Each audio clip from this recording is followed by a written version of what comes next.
प्रिय विद्यार्थियों, डिजी lessons of नवांकुर में आपका एक बार फिर स्वागत है। क्लास 11 के लिए इस क्लास में मैं आपको व्यावसायिक अर्थशास्त्र विषय के कुछ और टॉपिक लेकर आया हूं। इन्हें आप सभी ध्यान से समझने का प्रयास कीजिए। तो चलिए प्रारंभ करते हैं। चैप्टर नंबर 4 पार्ट 3 है मेथड्स ऑफ डाटा कलेक्शन, समंकों के संकलन की विधियों वाला भाग अध्याय है जी। चलिए इसमें स्टार्ट करते हैं हम। देखिए, इस अध्याय में हमने समंकों के संकलन की मुख्य दो विधियों का अध्ययन किया है, संगणना विधि और निदर्शन विधि। अर्थात संगणना विधि का भी प्रयोग किया जा रहा है व्यवहारिक रूप में और निदर्शन विधि का प्रयोग किया जा रहा है। तो ये दोनों विधियां कहाँ प्रयोग की जा रही हैं भारत में अभी इस समय, इस पर हम चर्चा करने वाले हैं।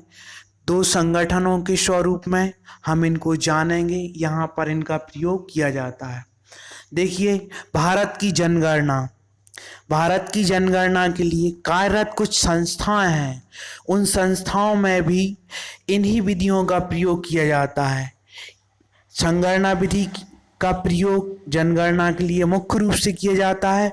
वो कौन कौन सी संस्थाएं हैं जो संगणना विधि के द्वारा भारत की जनगणना संबंधित समंकों के क्षेत्र में काम करती हैं? तो पहली संस्था जो है कार्यरत है वो है COI, census of India, Bharat की जनगणना। नंबर 2 है NSSO, national sample survey organisation. And third जो इंस्टीट्यूट है, संस्थान है, वो है सेंट्रल स्टैटिस्टिकल ऑर्गेनाइजेशन। इस प्रकार से ये तीनों संस्थाएं जो हैं भारत की जनगणना करने के लिए, भारत की जनगणना से संबंधित सभी समंक आंकड़ों के एकत्रण के लिए या उनके संग्रह के लिए संगणना विधि का प्रयोग करने वाली संस्थाएं हैं। इसमें आप टेक्स्ट के रूप में भी देख सकते हैं कि भारत की जनगणना के लिए इन संस्थाओं की क्या उपयोगिता है और ये कहाँ तक किस स्तर पर कार्य करती हैं। इसको हम थोड़ा सा टेक्स्ट के रूप में पढ़कर देखते हैं। देश में प्रदेश एवं राष्ट्रीय स्तर पर ऐसी संस्थाएं कार्यरत हैं जो सांख्यिकी आंकड़ों को संग्रहित, क्रमबद्ध और सारणीबद्ध करती हैं।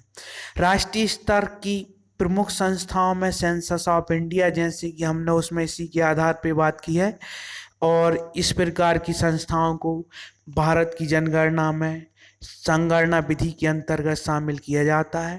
फिर भारत की जनगणना के लिए थोड़ा सा इनने बताया है कि केंद्रीय सांख्यिकी संगठन भारत में जनसंख्या से संबंधित पूर्ण एवं सतत जनांकीय अभिलेख उपलब्ध कराता है। अर्थात जो केंद्रीय सांख्यिकी संगठन है वह भारत की जनसंख्या से संबंधित सभी आंकड़े उपलब्ध कराता है।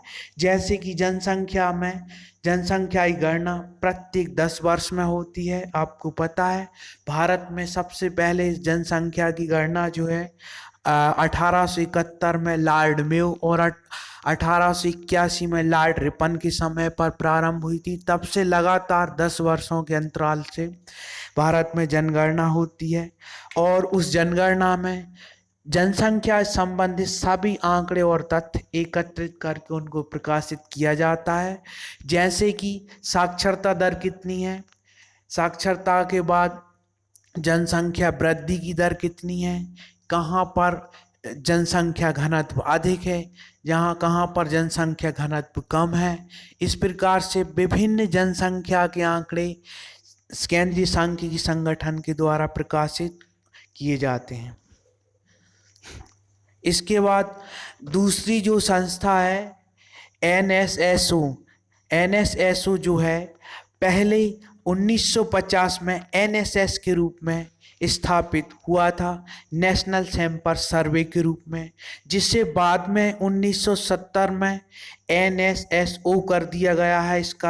इस रूप में पुनर्गठन करके इसको नेशनल सैंपल सर्वे ऑर्गेनाइजेशन कर दिया गया है।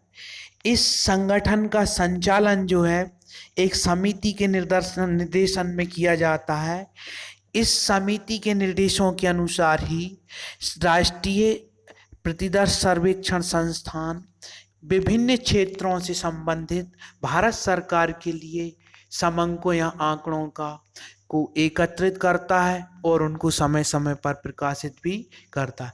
यह भारत सरकार द्वारा सामाजिक आर्थिक मुद्दों पर राष्ट्रीय स्तर के सर्वेक्षण के लिए प्रयोग किए जाने वाली विधि के अंतर्गत आता है। यह निदर्शन विधि का स्वरूप है। निदर्शन विधि के द्वारा ही इस संगठन में कार्य होता है। निदर्शन विधि का ही इस संगठन में महत्वपूर्ण स्थान है। उसी के आधार पर समंकों का संकलन, एकत्रीकरण या संग्रह करके उनको प्रकाशित किया जाता है।